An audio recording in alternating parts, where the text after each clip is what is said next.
লোকে কেয়ার করলে আমার মনে হয় যে বেশি চিপকু, বেশি কথা বলতেছে, বেশি প্যাম্পার করতেছে। আবার কেয়ার না করলে মনে হয় যে কিরকম ভাই, কেয়ারই করে না, পাত্তাই দিচ্ছে না। আমি অ্যাটেনশন সিকার না, আমার লোকের অ্যাটেনশনের দরকার নেই। আবার মাঝে মাঝে মনে হয় যে লোক আমাকে নোটিস করতেছে না কেন। মাঝে মাঝে মনে হয় যে আমি ইনাফ, যা আছে আমার কাছে সেটাই যথেষ্ট। আবার মাঝে মাঝে মনে হয় যে আমার আশেপাশের লোকজনরা আমার থেকে অনেক ভালো, অনেক বেটার। মাঝে মাঝে আমার প্রচুর ধৈর্য।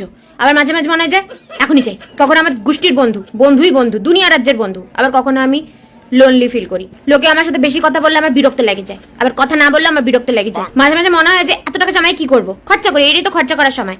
আর খরচা করার পর মনে হয় যে এত টাকা খরচা হয়ে গেল ভাই।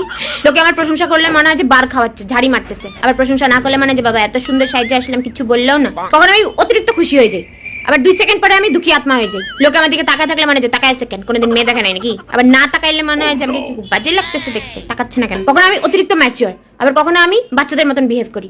বড় কেকের পিসের জন্য আমি লাফালাফি করি। কখনো আমি পুরো ছামাক ছেলে হয়ে যাই, পুরা সাইজে গুজে টিপটপ হয়ে যাই।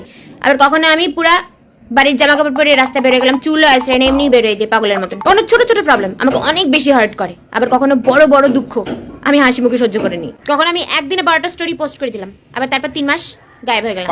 কখনো মনে হয় যে হ্যাঁ আমি এরকমই, আবার কখনো মনে হয় যে না আমি এরকম না।